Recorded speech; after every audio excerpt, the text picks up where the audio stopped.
Hello दोस्तों, तो सभी को नमस्कार। फिर से मेरा यूट्यूब चैनल बेसिक इंग्लिश अड्डा में स्वागत है। तो चलिए आज हम शुरू करने जा रहे हैं क्लास 12 का पोएट्री सेक्शन का 5वां लेसन। पोएट्री सेक्शन का पाँचवा लेसन का ऑब्जेक्टिव क्वेश्चन जो है एन एपिटाफ। कौन सा है? An epitaph.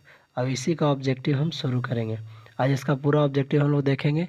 तो चलिए वीडियो शुरू से करने से पहले आप लोगों को बता दें कि जो भी चैनल पर नए जुड़े हैं कृपया कर चैनल को सब्सक्राइब कर ले, ताकि मेरा वीडियो जब भी अपलोड होगा तो नोटिफिकेशन जो है आप तक पहुंच जाए।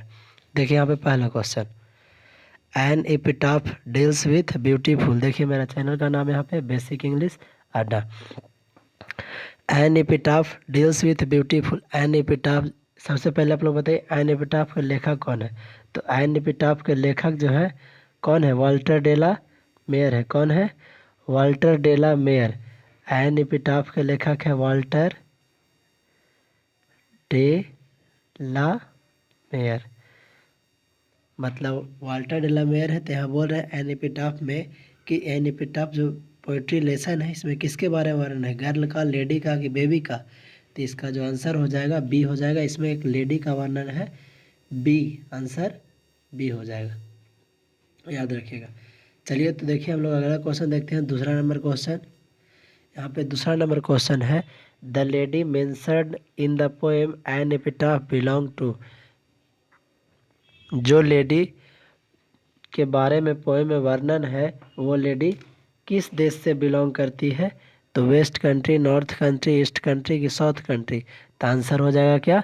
वेस्ट कंट्री से, पश्चिमी देश से बिलोंग करती है। तो आंसर क्या हो जाएगा? सी। यहाँ पे देखिए तीसरा number question, the poetic device which is used in the poem. अब यहाँ पे पोएटिक डिवाइस जो है किस तरीके का पोएटिक डिवाइस का इस पोएम में यूज हुआ है?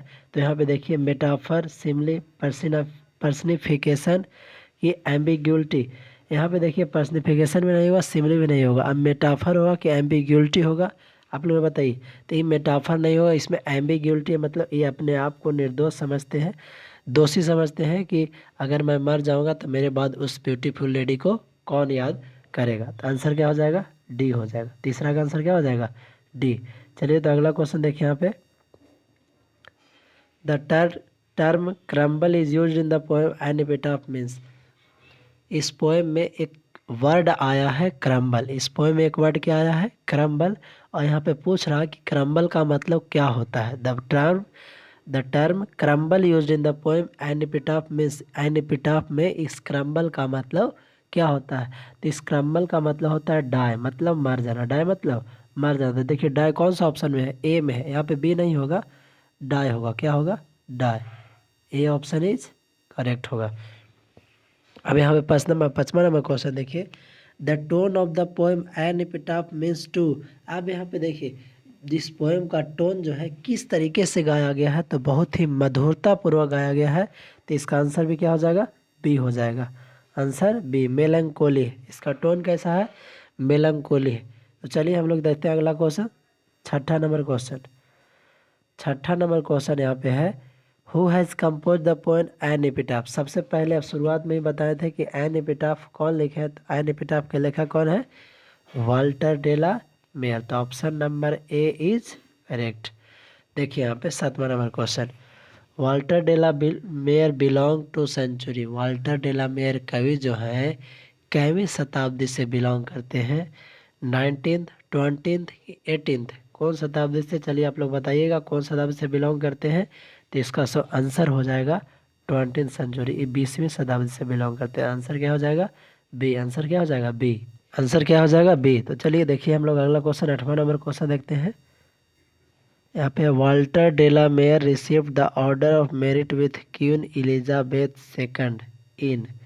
अब यहाँ पे ध्यान दीजिएगा कि वाल्टर में डेला मेयर जो है, क्वीन एलिजाबेथ जो रानी थी, उन्होंने वाल्टर डेला मेयर को 1953 ईस्वी में ऑर्डर ऑफ मेरिट से पुरस्कृत किए थे, सम्मानित किए थे। तो क्वेश्चन देखिए, ई क्वेश्चन से 5 क्वेश्चन आपको बन सकता है कि ऑर्डर ऑफ मेरिट कौन दिए थे? तो क्वीन एलिजाबेथ को। किन को मिला था? तो वाल्टर डेला को मिला था। किन को मिला था?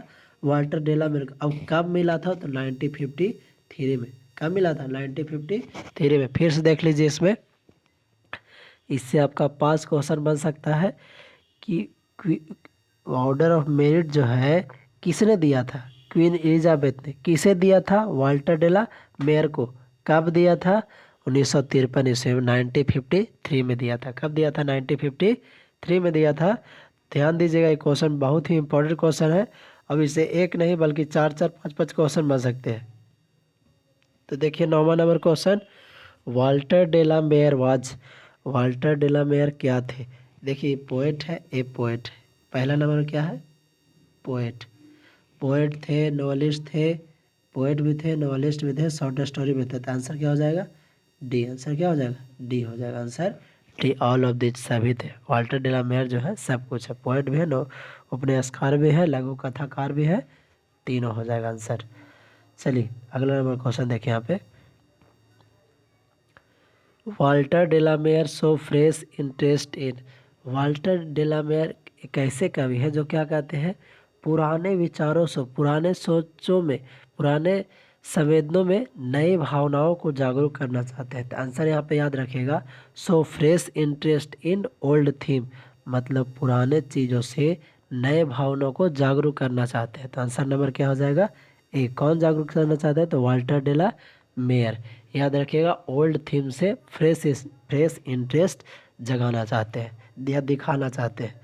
तो देखिए यहाँ पे 11 number question, Walter de la Mare has written the poem. Walter de la Mare कौन सा पोएम? देखिए क्वेश्चन सब लेसन में ये क्वेश्चन दोहराता है कि एन एपिटाफ कौन लिखा है, वाल्टर डेला मेयर ने कौन सा पोएम लिखा है। तो यहाँ पे देखिए है, Walter de la Mare has written the poem. कौन सा पोएम लिखे हैं? तो कौन सा पोएम लिखे हैं? N epitaph. आंसर क्या हो जाएगा? An epitaph.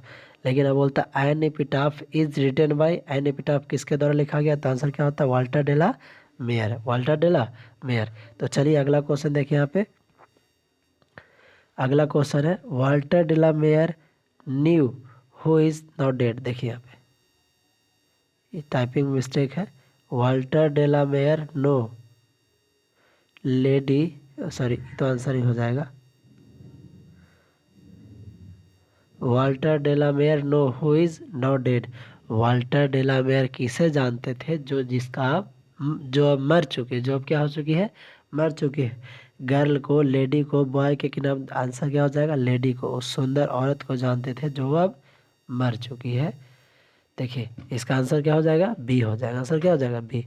यहाँ पे देखिएगा 13 number question, the poet feels that after his death nobody will her. Poet जो वाल्टर डेलामेयर है, इस पोएम में सोचते हैं कि जब मैं मर जाऊंगा तो उस ब्यूटीफुल लेडी को कौन याद करेगी? कौन याद करेगा? इस दुनिया में उसे कोई नहीं याद करेगा। तो यही है, feels that after his death nobody will क्या करेगा? रिमेंबर हर, मतलब कोई भी उसे याद नहीं करेगा। नो बडी विल रिमेंबर है। तो option number C is correct. Option number C क्या हो जाएगा? सही हो जाएगा। तो चलिए हम लोग देखिए अगला क्वेश्चन देखते हैं, the poet thinks that is not ever lasting. Poet जो वाल्टर डेलामेयर है, ये थिंक मतलब सोचते हैं कि क्या है, क्या ऐसा चीज़ है जो हमेशा तक कभी भी समाप्त हो सकता है, मतलब अंतिम समय तक नहीं रहता है, हमेशा के लिए नहीं रहता है। वो क्या है? ब्यूटी है, क्रूलिटी है, उगलीनेस है, लव है। देखिए सबसे बड़ा जो है ब्यूटी, जो है सुंदरता, जो है किसी के पास कब तक है जो पता नहीं है, ये कभी भी समाप्त हो सकती है। तो आंसर जो हो जाएगा ए हो जाएगा। आंसर क्या हो जाएगा? A, beauty. Beauty is not everlasting, मतलब सुंदरता जो है अंतिम तक नहीं है, कभी भी किसी के पास भी समाप्त हो सकता है। देखिए यहाँ पे 15 नंबर क्वेश्चन है, the lady who is died lies in the. जो लेडी है वो मर चुकी है, जो लेडी मर चुकी है वो कहाँ लेटी हुई है? वो कहाँ लेटी हुई है? ग्रेव में, गार्डन में, फील्ड में, हाउस में। तो आपने याद रखिएगा, कोई भी अगर किसी का मृत्यु हो जाता है तो उसको कहाँ लेटाते हैं? कब्र में लेटाते हैं। तो कब्र का इंग्लिश क्या होता है? ग्रेव। क्या होता है? ग्रेव। तो देखिए यहाँ पे ऑप्शन में से ए हो जाएगा, अभी बी हो जाएगा। क्या हो जाएगा? ए नंबर इज करेक्ट हो जाएगा, ऐसा ही हो जाएगा। ध्यान दीजिएगा यहाँ पे थोड़ा सा। चलिए अब देखिए हम लोग अगला क्वेश्चन देखते हैं, light of a step and heart one she is taken from. देखिए ये जो लाइन है पूछ दिया कि light of step and heart was she, इसका मतलब होता है वो चंचल स्वभाव की औरत। मतलब ये जो लाइन है किस पोएम से लिया गया है, तो याद रखिएगा ये जो है एन एपिटाफ से लिया गया। किससे लिया गया है? An epitaph. इसका आंसर तो सी हो जाएगा, लेकिन ध्यान दीजिएगा अगर यहाँ पे रहता light of step and heart was she is written by, ये जो लाइन है किसके द्वारा लिखा गया है, तो आंसर क्या हो जाता? Walter de la mayor. आंसर क्या हो जाता? वाल्टर डेला मेयर के द्वारा लिखा गया। याद रखते। देखिए यहाँ पे क्वेश्चन आ ही गया, and when I crumble who will, जब मैं मर जाऊंगा तो उसे कौन याद करेगा। आ गया इज रिटन बाय, किसके द्वारा लिखा गया है, and when I crumble who will remember, is written by ये जो लाइन है किसके द्वारा। अगर यहाँ पे पूछता इज टेकन फ्रॉम तब होता एन एपिटाफ, लेकिन यहाँ पूछा है इज रिटन बाय। क्या पूछा है? इज रिटन बाय, तो आंसर क्या हो जाएगा? Walter de la Mare. वाल्टर डेला मेरा option number D is correct. तो चलिए ये मेरा वीडियो का सबसे लास्ट क्वेश्चन था, इस चैप्टर का सबसे लास्ट क्वेश्चन। तो सभी लोग से रिक्वेस्ट है कि मेरा जो चैनल है बेसिक इंग्लिश अड्डा, बेसिक इंग्लिश अड्डा, इसको सभी लोग क्या कर ले? सब्सक्राइब कर ले। अगर सब्सक्राइब कर लिएगा, मेरा जो इस चैनल पे टोटल 10th का 12th का सभी दोनों क्लास के स्पेशल बोर्ड की तैयारी कराया जाता है, जिसमें सभी लेसन का ऑब्जेक्टिव कराया जाएगा, सभी का मॉडल पेपर का सॉल्यूशन मिलेगा। तो इसलिए सभी लोग इसको क्या कर लीजिए? सब्सक्राइब कर लीजिए। तो चलिए सभी को धन्यवाद, आपका दिन शुभ हो।